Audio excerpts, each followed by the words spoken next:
During World War II, the number of armored weapons in Germany has always been tight.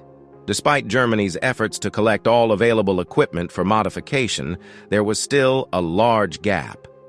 This problem became increasingly serious as the German army transitioned from highly mobile operations to trench warfare. Even though the production of armored weapons in Germany reached its peak in 1943, the equipment density on the wide front lines was worrying low.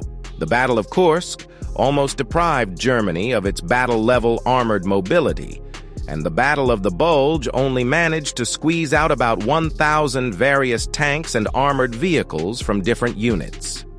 It should be said that 1943 was a year of explosive development in the design of German armored weapons. Many weapon design concepts and ideas were proposed during this period, including successful ones like the tank destroyer. However, there were also some relatively unknown ones, such as the RSO modified series of all-terrain trucks. The RSO all-terrain truck was a transport equipment developed by the Steyr Company for the German Army. It was a tracked all-terrain truck with 4 main variants, all with similar basic performance, and a load capacity of around 1.5 tons. In 1943, in order to improve the mobility of the German Army on the Eastern Front, a plan to modify self-propelled weapons based on RSO trucks was submitted to the Führer.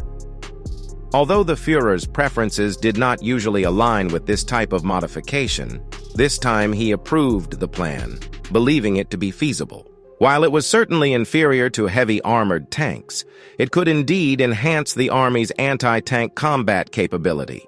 Importantly, it only needed to be produced in Austria, minimizing the use of resources in Germany. This plan had little technical complexity, and the most mature developments known were the tank destroyer and the self-propelled artillery versions. Today, we will briefly discuss the self-propelled artillery version. The main limitation of the modification was actually the RSO vehicle itself. Not only was it lightweight with a weak load-bearing capacity, but the vehicle's cargo box was also made of wood and could not withstand intense recoil. The so-called modification was simply placing a 75mm howitzer directly on the cargo box with 2 models, namely Geber H-36 and Geber 34. The former weighed 750 kilos, and the latter weighed 928 kilos, with a maximum range of around 9.3 kilometers for both. The gun carriage was shortened and directly mounted to the rear of the cargo box, with the gun wheels retained and placed in a semicircular groove. Due to the vehicle's weight and center of gravity, the gun could not fire at an angle lower than 15 degrees. Otherwise, the recoil force would not be effectively transmitted to the midsection of the chassis, possibly causing the rear of the vehicle to be pushed down. Of course, the advantage of this design was that it did not require any changes to the main structure of the gun, so if the vehicle had problems, the gun could be removed and used as a towed artillery piece, and vice versa. In addition to the 75mm mountain gun, the designers also attempted larger caliber 105mm and 150mm guns. However, these two were only tested to see if they could be carried. The Geber H-40 105mm gun weighed 1.66 tons, while the SIG-33 150 gun weighed 1.83 tons, exceeding the effective load-bearing capacity of the RSO and also posing issues with recoil force, as well as a clear issue with size. Although the Steyr Company actively conducted research and submitted 4 prototype vehicles for testing to the German Army, the self-propelled artillery of the RSO did not receive approval because it was too rudimentary.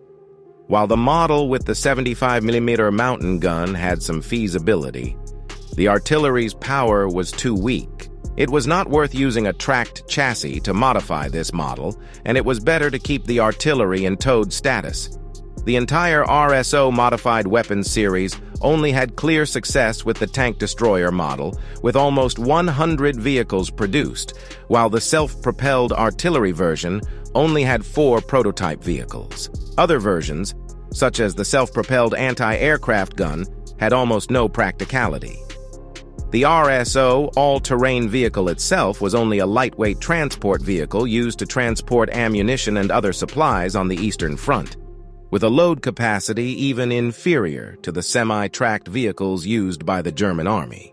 It was already quite a stretch to use it for self-propelled artillery modification, and Steyr originally wanted to promote its simple and easy-to-produce feature, but this ultimately fell through.